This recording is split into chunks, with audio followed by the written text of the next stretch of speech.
Hello दोस्तों, मैं हूं गौरव। एंड पिछले वीडियो में मैंने बोला था कि अपन इस वीडियो के अंदर TXT रिकॉर्ड के बारे में बात करेंगे।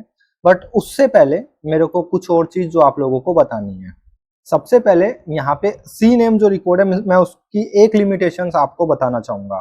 तो यहाँ पे जो ये ए रिकॉर्ड है, मैं इसको एडिट करता हूँ, ठीक है। एंड सिलेक्ट किया मैंने इसको एंड एडिट रिकॉर्ड, ठीक है। यहाँ पे देखिए मैं कुछ भी सब डोमेन नहीं डाल रहा, learnwithgaurav.com डाल रहा हूँ। मतलब अपना जो डोमेन है यहाँ पे केवल वो है, किसी भी तरीके का कोई सब डोमेन नहीं है। और यहाँ पे मैं सी नेम सिलेक्ट करता हूँ और यहाँ पे मैं सी नेम की वैल्यू डालना एंड यहाँ पे मैं सी नेम की वैल्यू डालता हूँ। सो कॉपी करता हूँ मैं ये वेबसाइट का URL एंड मैं इसको इस वैल्यू को यहाँ डालूंगा, जैसे सी नेम अपन ने थोड़ी देर पहले या लास्ट वीडियो में अपन ने एक सब डोमेन के लिए डाला था। एंड मैं सेव चेंजेस पे क्लिक करता हूँ। अब देखिए मोस्ट प्रोबेबली मेरे को एरर आएगी। ओके, एरर आ ही गई है। तो ये क्या बोल रहा है कि सी नेम जो है is not permitted at apex in zone. मतलब आप जो सी नेम है वो केवल और केवल सब डोमेन के लिए यूज कर सकते हो, आप रूट डोमेन के लिए आप यूज नहीं कर सकते हो सी नेम को। अब आप बोलोगे कि गौरव मेरी रिक्वायरमेंट कुछ इस हिसाब से है कि मैं किसी भी तरीके की कोई डायनामिक वेबसाइट होस्ट नहीं करने वाला हूँ। मेरी कंपनी की वेबसाइट है और स्टैटिक वेबसाइट है वो, एंड वो वेबसाइट जो है वो होस्ट हो रही है S3 बकेट के ऊपर। अब मुझे चाहिए कि मेरा जो कंपनी का जो डोमेन है, लाइक जैसे मेरा यहाँ पे है learnwithgaurav.com, इस पे कोई भी रिक्वेस्ट आए तो वो S3 बकेट से ही रिजोल्व होनी चाहिए। मैं नहीं चाहता कि वो मैं उसका कोई सब डोमेन भी नहीं क्रिएट करना चाहता और S3 बकेट से हो। तो उसका एक ऑप्शन है। चलिए ऑप्शन क्या है मैं बताता हूं आपको। सबसे पहले तो ये जो ए रिकॉर्ड है मैं इसको डिलीट कर देता हूं। डिलीट रिकॉर्ड पे मैंने क्लिक किया एंड डिलीट। अब मैं क्रिएट रिकॉर्ड पे क्लिक करता हूं एंड यहाँ पे मैं किसी भी तरीके का कोई सब डोमेन नहीं डाल रहा, बट मैं यहाँ पे एलियास डाल देता हूँ। और यहाँ पे आपको एक एंड पॉइंट सिलेक्ट करना है। अपना एंड पॉइंट क्या है? एक S3 बकेट है, ठीक है। उसके लिए अब मुझे यहाँ पे एक वेबसाइट बनानी पड़ेगी। चलिए मैं एक वेबसाइट बना देता हूँ, सॉरी एक बकेट बनानी पड़ेगी। एक बकेट बना देते हैं learnwithgaurav.com के नाम से। क्रिएट बकेट एंड इस बकेट के सारे जो भी ऑब्जेक्ट रहेंगे वो पब्लिक करने वाला हूं मैं। तो मैं यहां से मैं कॉन्फ़िगरेशन कॉपी कर लेता हूं, प्रॉपर्टीज में जाके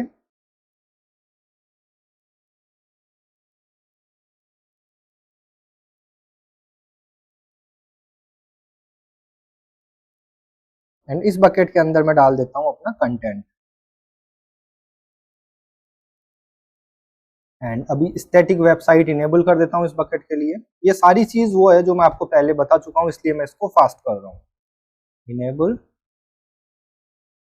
अब वापस चलते हैं अपन अपने राउट 53 के। ये आप देखिए यहाँ पे अपने आप ये एंड पॉइंट आ गया है। बकेट नेम और वेबसाइट का नेम या डोमेन का नेम जैसे ही मैच किया।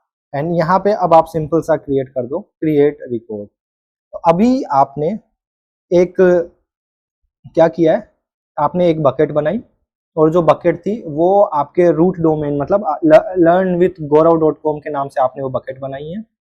और जब आपने उसका एक रिकॉर्ड क्रिएट किया तो रिकॉर्ड में आपने एलियास सेलेक्ट किया है, ना कि आपने कोई ए रिकॉर्ड सी रिकॉर्ड ऐसा कुछ भी सिलेक्ट नहीं किया, आपने एलियास सेलेक्ट किया है।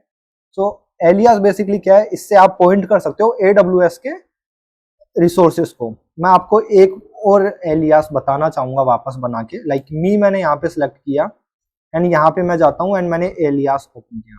तो अब जब me.learnwithgaurav.com पे रिक्वेस्ट आएगी तो अब आप उस रिक्वेस्ट को कहाँ पे रिडायरेक्ट कर सकते हो, ये चीज आप यहाँ पे देखो। इसमें से अपन ने कुछ चीजें जो अपन ने देख रखी है, मैं आपको पहले तो वो बताना चाहूंगा। S3 वेबसाइट पे आप सेंड कर सकते हो, VPC एंड पॉइंट पे आप कर सकते हो, ग्लोबल एक्सीलरेटर पे कर सकते हो। उसके बाद में आप देखिए application and classic load balancer, right. तो आपने अगर कोई भी आपका एप्लीकेशन होस्ट किया है तो आपने उसको होस्ट इस तरीके से किया है, आपने टारगेट ग्रुप बनाया, टारगेट ग्रुप के अंदर मल्टीपल EC2 इंस्टेंसेस हैं, उसके ऊपर आपने एक लोड बैलेंसर रख दिया है। तो आप वो लोड बैलेंसर यहाँ पे डायरेक्टली उस लोड बैलेंसर को आप पॉइंट कर सकते हो, ठीक है। और ये सारी चीज जो मैंने बोली है ये मैं आपको बता चुका हूँ। उसके बाद में क्लाउड फ्रंट, सेम वही चीज, आपने क्लाउड फ्रंट या CDN लगा दिया है किसी भी EC2 इंस्टेंस या S3 के ऊपर। अब आप चाहते हो कि CDN पे आपका सारा का सारा राउट रिडायरेक्ट हो, तो आप यहाँ से वो सिलेक्ट कर सकते हो। API गेटवे एंड बाकी सारी चीज अपन आगे के आने वाले वीडियोस में देखने वाले हैं। ठीक है। तो जैसे ही आप यहाँ पे भी सिलेक्ट करोगे तो सेम वही S3 वेबसाइट, एंड यहाँ पे आप देखिए, यहाँ पे आप सिलेक्ट करो आपका एंड वर्जीनिया, एंड यहाँ पे आपको वापस से वही बकेट मिल जाएगी। अभी आप देखिए, अब मैं अगर डालता हूँ learnwithgaurav.com तो ये जो वैल्यू आई है ये आपके S3 बकेट से आई है, क्योंकि आप सी नेम से तो लाने से रहे, क्योंकि सी नेम के अंदर आप जो आपका डोमेन है, लाइक सी नेम आप यूज कर सकते हो केवल और केवल सब डोमेन के लिए, बट एलियास आप यूज कर सकते हो आपका रूट डोमेन के लिए एज वेल एज सब डोमेन के लिए भी। ठीक है दोस्तों, तो इस वीडियो में अपन ने सिंपल सा क्या देखा, आप एलियास कैसे यूज कर सकते हो। एंड सबसे इंपॉर्टेंट चीज जो मैं आपको यहाँ बताना चाहूंगा, वो जो इंपॉर्टेंट चीज है वो ये है कि AWS रिकमेंड करता है, और साथ में मैं भी इस चीज को रिकमेंड करता हूँ कि जब भी आप होस्टेड जोन के अंदर कोई भी रिकॉर्ड बना रहे हैं तो ट्राई करें आप ज्यादा से ज्यादा एलियास यूज करें, क्योंकि एलियास जो है ये फ्री ऑफ कॉस्ट है। बट आप अगर ए रिकॉर्ड, सी रिकॉर्ड या कोई भी रिकॉर्ड यूज करते हैं तो क्लाउड के अंदर क्या होता है, पे एज यू गो, जितना आप यूज करेंगे, जितनी ज्यादा क्वेरी हिट होगी आपको बिल उतना ज्यादा आएगा। ठीक है, तो बट एलियास का AWS कोई भी चार्ज नहीं करता है, बट एलियास केवल और केवल आप पॉइंट करवा सकते हो AWS के रिसोर्सेज को। ऐसा नहीं हो सकता कि आपका EC2 इंस्टेंस है वो आपके गूगल क्लाउड के अंदर है या फिर अज्योर क्लाउड के अंदर है, आई मीन कोई भी इंस्टेंस आपका गूगल क्लाउड या अज्योर क्लाउड के अंदर है, और उसका आप एलियास बना रहे हो राउट 53 के अंदर। ऐसा नहीं हो सकता, आप केवल AWS के जो रिसोर्सेज हैं आप उनका एलियास क्रिएट कर सकते हो। बट ए रिकॉर्ड में आपको केवल IP एड्रेस पॉइंट करना होता है, तो आप कहीं पे भी इंस्टेंस बनाओ, कहीं पे भी सर्वर बनाओ, उसको मतलब होता है केवल और केवल आपके IP एड्रेस से।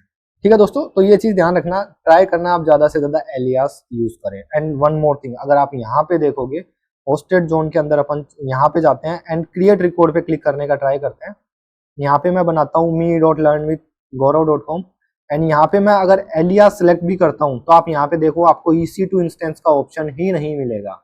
आप एक लोड बैलेंसर बनाओ, लोड बैलेंसर से ट्रैफिक रिडायरेक्ट करो आपके EC2 इंस्टेंस पे एंड उसका एलियास बनाओ। अब बात आती है कि नहीं गौरव मेरे को एलियास नहीं बनाना है, मुझे ए रिकॉर्ड ही बनाना है, तो मैं मेरी कॉस्ट कैसे ऑप्टिमाइज कर सकता हूँ। तो उसका सबसे अच्छा आंसर है TTL जो है, ये यहाँ पे मैंने जो है 30 सेकंड डाल रखा है। 30 सेकंड मतलब कितना हुआ, 5 मिनट। आप उसको एक दिन डाल दो यहाँ पे, तो एक दिन डाल दिया, इसका मतलब सिंपल सा ही है।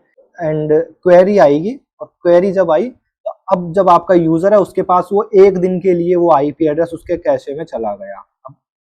अब नेक्स्ट क्वेरी जो आएगी वो एक दिन बाद आएगी। तो उस तरीके से या TTL के हेल्प से आप क्वेरी ऑप्टिमाइज कर सकते हो, आपका जो AWS का बिल है वो आप ऑप्टिमाइज कर सकते हो। ठीक है दोस्तों, इस वीडियो में इतना ही। वापस से मैं आपको समरी कराना चाहूंगा कि अपन ने क्या क्या देखा है और कहाँ कहाँ पे ये चीज यूज आ सकती है। तो सबसे पहले आप सी नेम यूज कर सकते हैं कहाँ पे, जब आपके पास IP एड्रेस नहीं है। और IP एड्रेस आपके पास कहाँ नहीं होता, जब आप एक AWS लोड बैलेंसर यूज करते हो, या फिर आप AWS क्लाउड फ्रंट यूज करते हो, या स्टैटिक वेबसाइट होस्टिंग करते हो यूजिंग S3। इन तीनों के केस में आपको और भी आगे बहुत सारी चीजें आने वाली है, बट अभी तक अपन ने जो पढ़ा है उस हिसाब से इन तीनों के केस में अपने को IP एड्रेस नहीं मिलेगा, और आप चाहते हो कि आपकी जो S3 पे या क्लाउड फ्रंट से या फिर लोड बैलेंसर के हेल्प से जो वेबसाइट है आपको वही सर्व करनी है। तो अब आपके पास IP एड्रेस तो है नहीं, और सी नेम आप बना नहीं सकते रूट लेवल पे, क्योंकि सब डोमेन के लेवल पे ही आप सी नेम बना सकते हैं। तो उसके लिए अपन ने क्या किया, अपन ने यहाँ पे AWS के जो एलियास थे वो अपन ने यूज किए हैं। एक चीज और, वो चीज क्या थी कि एलियास जो है वो फ्री है, उसके क्वेरी का चार्ज AWS आपसे नहीं करेगा। बट अगर आप यूज करते हैं ए रिकॉर्ड, सी रिकॉर्ड, ए रिकॉर्ड, तो आपको क्वेरीज के चार्जेस देने होंगे। बट एलियास जो है वो फ्री ऑफ कॉस्ट है। तो AWS और मैं दोनों रिकमेंड करते हैं, अगर आप राउट 53 यूज कर रहे हैं तो एलियास जरूर यूज करें। तो दोस्तों इस वीडियो में इतना ही, मिलते हैं अगले वीडियो में, बाय बाय।